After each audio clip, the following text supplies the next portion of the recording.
Hey, what's up, guys? Sean here with BlueRidgeSilverhound, and I'm making an announcement throughout the summer. So the months for June, July, and August, we will be giving away copies of the brand new Strike It Rich with Pocket Change book on the live coin Q&A channel. So come check us out and win yourself a copy of the brand new book that's hitting the scene in a big way.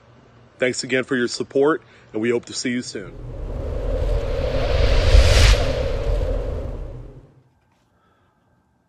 All right, you're ready to go to your first coin show. We're going to talk about it.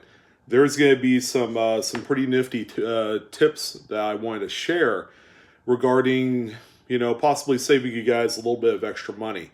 So the country is kind of freeing up, all right? As a matter of fact, I'm going to be heading to my very first coin show in approximately 14 months. Yeah, it was a very, very long last 12 months or so without a coin show. I love going to coin shows. It's kind of like, going through a big old catalog, but you're able to physically see and touch the coins that are sitting there in the dealer cases. And most importantly, you have a lot of people that have invested a lot of time and money to be a part of the event. Most coin shows range anywhere from 1 to 3 days. The event that I'm going to be going to here in Northern California, it's actually in Sacramento, is Friday, Saturday. All right, so there's going to be specific benefits of going to maybe the first day that would be the second day, and vice versa. We're going to talk a little bit about that because it may just play in your favor. Talking about how much these dealers spend to have a booth at a convention center or a show is kind of all over the place. Some of the more smaller shows, it might cost like $50 a day.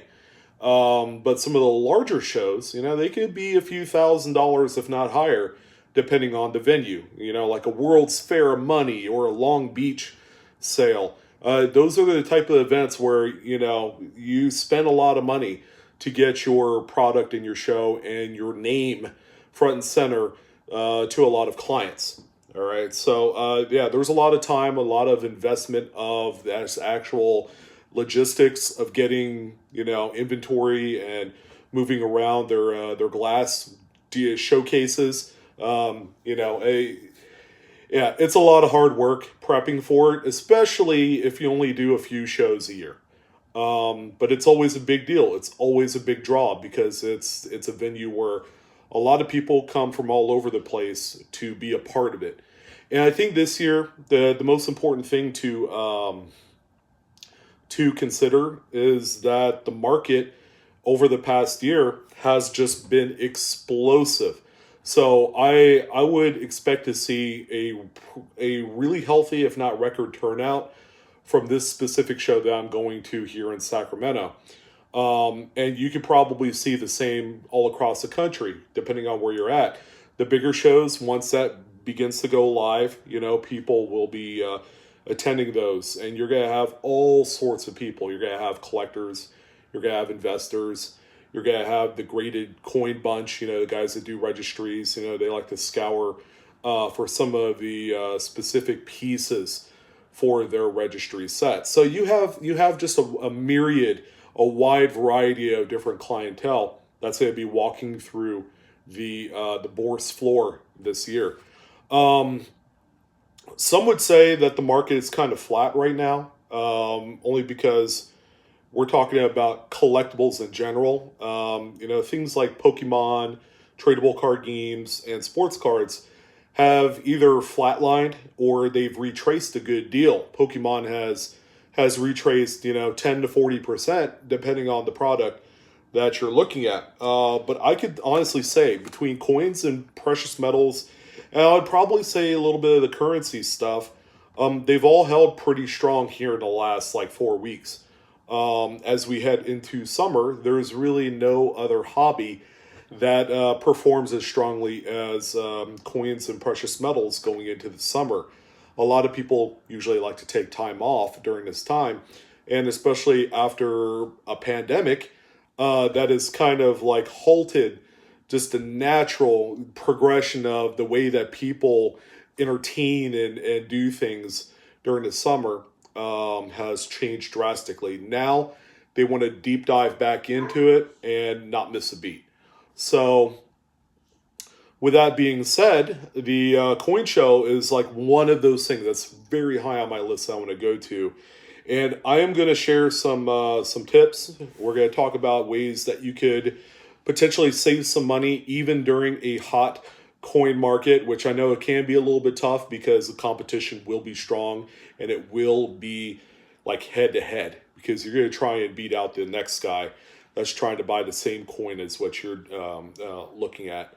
Um, First thing that absolutely needs to come up is this book right here, or any physical reference guide, whether it's this, whether it's the Cherry Picker's Guide. Guys, keep this stuff at home. Cherry Picker's Guide stuff, a lot of the attributions in here can be found at home. As far as pricing, always pull up eBay, Numis Media. There are a few different outlets that you could use to baseline pricing. You don't ever want to whip out an actual physical book. Some dealers kind of see that as not very favorable for the experience, because rarely do coins ever sell for what's printed in actual guidebooks. The Cherry Picker's Guide is just to tell. If you're a bad poker player, you obviously have a bad tell. Having that book is a bad tell if you're trying to cherry pick rare die varieties, that double die, a repunchment mark, a misplaced date, things like that. You just need to jot it down in your notes on your phone. Target specific coins like, oh, I'm looking for all of these two feather buffalo nickels, and just keep it under wraps, all right? Because there are dealers that know about these varieties, but if they're selling these coins either in 2x2s or unattributed in a graded holder, it's going to be a good opportunity for you as the collector or hunter to search out some of these things, all right? And then, you could kind of play along, through the process of trying to negotiate on the coins. Probably one of the biggest tips I like to tell people, even though the coin dealers at these shows have the ability to close out a transaction, a credit card or a debit card transaction on their phone or through a digital device, keep in mind that whether or not they pass along the fee to do that to you, generally it's between 3 and 5%. Will be at their discretion. If you want to save money, cash is king, folks. Cash is king. Bring plenty of it, because you could always put back some of the money into your bank account that you don't use. If you have the money, the physical money to spend, it provides a lot more not only buying power in the eyes of the dealers, because they want the cold hard stuff in their hand, the same way that you want the collectible coin in your hand. But it also provides a lot more negotiating power. Oftentimes I'd go to shows and there would always be a difference between, hey, I have pure straight up cash to pay for this coin. Would you do X amount of dollars for it? As opposed to saying, yeah, I'll just buy it, for what you're asking. Here's a debit or credit card, because, even if they don't pass that fee to you to use a credit card machine or use PayPal, they'll incur the fee. They'll be less likely to work with you on the price. And believe me, 2 to 5% in fees can be a pretty big bargaining chip at the coin shows. So keep that in mind. All right, so we've established that coin shows are generally 1 to 3 days. Those 1 day shows, you have very little kind of like, I'm not going to say bargaining power off of a single day show, but one thing that I do notice with the single day shows, you have less dealers in attendance. I've been to a couple single day shows where there's only like maybe 6 or 7 area coin dealers. Whereas if you went to a multi-day 2 and 3 day event, you could have as many as like 40, 50, coin dealers. And they're from like all across the country. They go to this event because on their calendar, their schedule, it's seen as a relatively big show when it's like 2 or 3 days. So, what exactly happens during each specific day? Well, day one is setup. All right. So there are some convention centers that will allow dealers to come in the day before. Like if it's a Friday, Saturday, Sunday show, some of the dealers can come on a Thursday night and set up. Not necessarily set up the coins in the showcases, but setting up like the showcases, tables, and all that stuff. And usually they'll keep the coins with them wherever they may stay. So on day one, usually early on, first few hours before the event opens to the public, they'll have something called like dealer trades, where there's going to be a lot of dealer to dealer transactions. Like they'll trade these specific coins for these ones, and you got to keep in mind that some of the dealers specialize in certain kind of like niches, I guess. I'll give you a great example.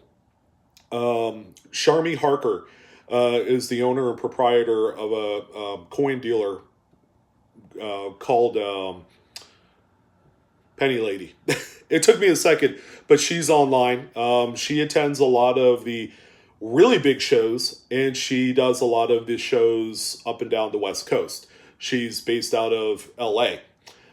She deals, as her name suggests, she deals specifically in early coppers, going all the way back to like large cents and colonials, all the way up to Lincolns. And she owns a lot of really nice high-end pieces. She deals specifically in copper. So very rarely do you see her when you go to her table at a show. Very rarely do you see anything else, like, maybe a really nice high-graded slabbed seated Liberty dime, for example. Very rarely do you see something like that, although she has a very specific niche in a I guess type, a US type. She will carry other different types of coins, but those aren't like her main core competencies in numismatics. All right, so you're gonna have specific people that deal in errors. You're going to have another dealer that does nothing but gold. I've seen a few of those type of dealers. But, just be mindful of the type of dealers that will be in attendance at the shows. What's really cool is a lot of your major shows are going to have a rundown of the dealers that will be present, and that can all be found online, usually a website or some sort. The organizer's website will have like a list of all the dealers on there, so make sure you keep that in mind. It's always good to go on the website and just kind of research who's going to be there, because if you've done the coin show experience on a yearly basis and you go to like 3, 4, 5 coin shows, you'll begin to see the same people. You'll know exactly what their specialty is, and you can kind of play that in your favor when it comes to the bargaining, negotiating part of the process. All right, so on day one, early, you got the dealer to dealer trades and all that, and usually, that's something that could happen all throughout the day on day one. Day one is usually the busiest out of the multi-day events. Sometimes some would say Saturday is, and I've seen Saturdays which are quite busy. You want to be able to be at the coin show where it's not exactly the busiest, but you want to have the ability to be one-on-one with a dealer. If you go to a dealer, you're looking through inventory, and there's like 2 or 3 or 4 other people looking at some of the same coins in that dealer's case that you're at, you're going to have a hard time trying to establish a little bit of a rapport with that dealer. Okay, building a rapport, talking up their coins, just letting them know like, hey, I'm really interested in this. It looks really good. It's got really nice original surfaces. I've seen a few of them just like it. All right. So not only are you pumping up their coin, but you're also diminishing, I guess, the rarity of the coin because there are a number of other dealers with the same coin. So it's kind of like you're playing it on both sides of the negotiating kind of handbook when it comes to something like that. We're not car dealers, and neither are they. And it's a lot less, I guess, territorial to some, because there's plenty of inventory for these dealers to untap. So on the best day, of course, is going to be day one or day two, but do not diminish the last day of the event, and here's why. Seeing as how these coin dealers have kind of spent money to have a table at the convention center or motel, hotel, or wherever this event is taking place, they obviously have a stake in the event. Usually on day three or the final day of a coin show, you're either going to see people begin to pack up and leave, which kind of means that that the amount of sales that they have, kind of built up through the multi-day event is sufficient for them. Like, it's a good sale. So they're going to pack up and, pack up early and take off. Okay, that dealer will be gone. And then there will be a number of dealers still available. Okay, those folks are probably looking for more kind of like last minute sales. Those are going to be the dealers that you could target to possibly get some really good deals on their coins. Like you could save up to like 20% off on a coin from the last day of a coin show, because obviously the people are still there for a reason, either for the experience, but more than likely they want to make more money. So as far as the 3-day or 2-day event, that's kind of what happens in a nutshell. I mean, it could be a lot more deeper of a kind of like activities, that sort of thing. So we talked about why going on the last day is beneficial, but what's not beneficial is, a lot of the good stuff is probably gone at that point. Coin dealers will only bring the best of the best to try and sell. So a lot of your, chase pieces, coins that are more investable, things that are a little bit more rarer, lower mintage, more exclusive coins, will disappear the first day or two. So obviously, the amount available, like good inventory, drops down the longer, the show event goes. So on the last day of the event, more than likely there's not a whole lot of great stuff. But don't worry, there's still plenty of inventory to scalp if you need to. So let's talk a little bit about the value of the coins that you can negotiate. Now, in theory, you can negotiate the price of any coin sold, from the bulk wheat penny box that the guy has for like 10 cents a piece, because it's got teens and 20s in there, or to your many tens of thousands of dollars rarities.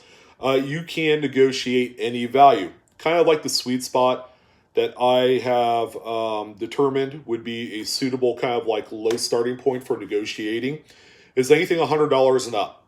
And what I like to think is that for the lower dollar coins, there's less of an incentive to move them, whereas coins that command a much higher dollar value, there's more kind of room. There's more wiggle room to negotiate more money off on that. So you want to take that into consideration, especially for coins where there's plenty of. All right, an 1893S Morgan dollar seems pretty rare, but you would be surprised how many coin dealers actually have that date of Morgan. Okay, a lot of them. Some of them have multiples, but a lot of people do have that specific coin. Now, unless it's like a really huge, ridiculous Mid-State 65 example, you will have the ability to bargain down a little bit on that type of coin, because it's a key date, obviously, of Morgan dollar, but at the same time, it's also a coin that exists in healthy enough numbers on the secondary market that, there is some bargaining power there. So make sure you target the right type of like price point of coins. I find that if you have to negotiate down like the price of like a junk token that's $2, you probably shouldn't be negotiating at all. All right, it's just It's just not in good form to negotiate something like that. And usually, coin dealers, like let's say if you bought like 10 tokens out of this token bin, they're $1 each. Usually, the dealers at their own discretion will give you a bulk deal anyways. So you don't really have to say anything. They just want that stuff gone, and they see all of these like junk bins of coins that they have just miscellaneous that you can actually touch that are not in 2x2s. That's all like gravy to them. Okay, so they'll just take it for what it is. $10 here, $5 here, $20 here. It all adds up at the end. But they really want to sell the high dollar stuff. Okay, and that's where like the biggest piece of your negotiating is going to come into play. Like I had said, your target dealers that specialize in specific coins that are selling coins that are out of the ordinary for them. All right, so that dealer that deals specifically in pre-1933 gold, U.S. gold, if they have like some weird errant, 1888 Morgan dollar that's a mid-state 66, you might want to target that coin because it's not within kind of like their main wheelhouse. So they will more than likely try and sell that at a little bit more of a discount than some of their gold that they specialize in.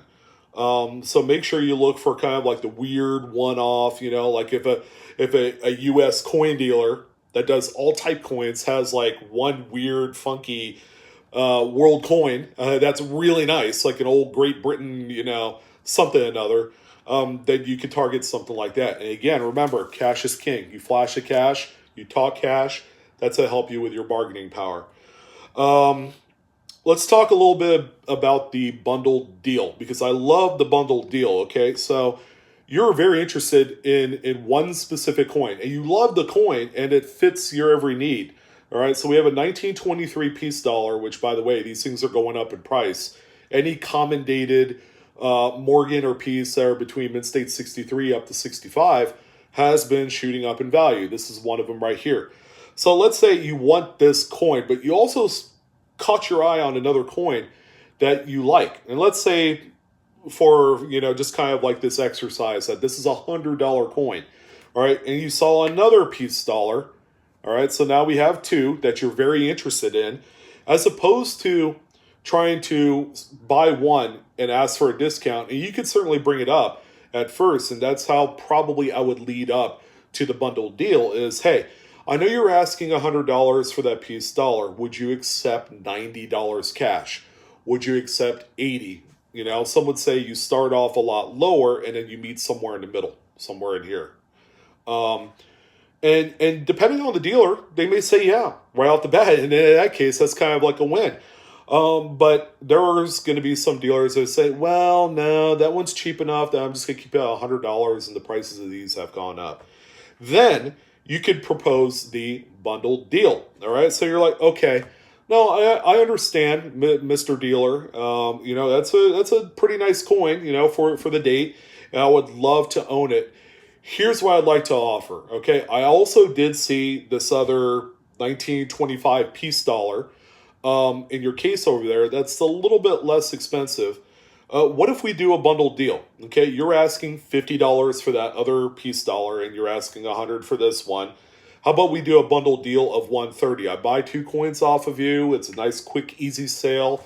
I have cash right here. We don't have to mess with, swiping a card or nothing like that. You don't have to pay a fee, and then that's going to be more enticing for a dealer to manage. All right, and you could do any sort of bundled deal. It doesn't have to be like coins. Oh, I found this peace dollar. How about a 2-cent piece? Bam, let's bundle it up. Together it's like two and a quarter, and you do a bundle deal of $200. That's a win. And also keep this in mind. The market is still really good right now, leading into the summer. So, in theory, coin dealers don't have to help you out with any sort of deal. But if you play your cards right, and you talk the word track, talking up their coins, but also saying, yeah, you know what? I've seen a number of these peace dollars here on the Bourse floor. I like this one, but I also saw another coin that I did like from your case. can we do a bundle deal for these two coins? And I got cash. I got the hard green stuff, baby. And, you say with a lot of enthusiasm, even, and a lot of coin dealers are like old guys, I don't want to use that stereotype too much because if you look at the general numismatic landscape for dealers, some of them are getting younger.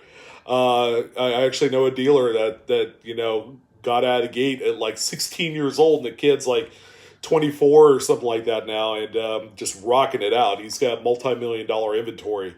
So starting off young certainly helps, but not to detract too far, from the negotiating kind of tips.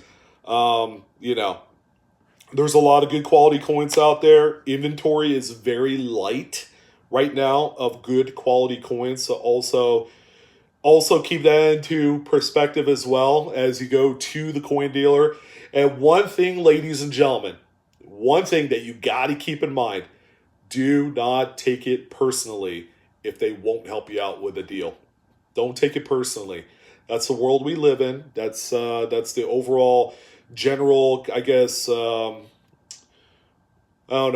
of the market is that it's really good right now. And do not take it personally if they don't help you out with a deal. They might be stripped all the way down to as best as they could do for that coin for the event. Now you also take that into mind as well, that the dealers have probably dropped their prices a little bit for the coin show to help out their sales and all that. I'd say we are well on our way to some premier negotiating. I'd say start out, kind of like that 10 to 20% depending on the coin. Always feel free to bring up your information, go on eBay, saved listings, and see how much these coins are selling for on the market, and kind of adjust from there, and that'll give you an idea if your dealer is like overpricing stuff. And sometimes they'll do that. You guys start off way off here with the expectation that clients and collectors will come in and they will knock them down a peg or two on the pricing, and then you just meet in the middle. So 10 to 20% is suitable. Good luck negotiating any PMs at all. Like raw, like bars and rounds.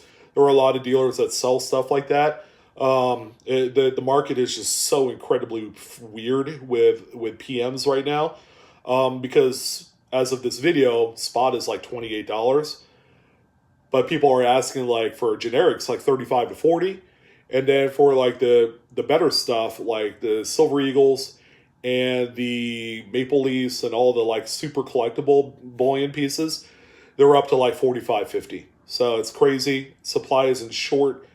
It's short right now. I was going to say supply is in short supply, but that'd be ipso facto, kind of crazy. I don't know my English language. But that ought to do it, guys. Let me know if you guys have questions. Again, don't badmouth the inventory. Don't say, oh, yeah, this one's graded, but it's got like 10 carbon spots on it. I'm like, you're not going to get anywhere doing that. No. So, it was certainly nice to talk about, negotiating the deal. Best of luck to you guys this summer if you're going to go out and, do your thing on this coin show circuit. And don't be afraid to do some of this at the dealer level too. If you go to a brick and mortar, all right, don't be afraid to throw out a little bit of an offer. So, integrate a bundle deal, things like that. And you should do okay. And you could add some really nice quality pieces to your collection, and save a few dollars, right? So that's going to go ahead and do it. I'm your host, Sean, with Blue Ridge Silverhound. Thank you, guys. I will do a video if I come away with anything decent this weekend at the coin show. I'm going to go on day 1, which is tomorrow. So that's going to do it. Don't forget to like, share, subscribe, hit that bell, bling, for instant notifications. And Coinaholics, we are discovering together. Thank you for all your support on my channel, and I'll see you guys next time. All right, take care.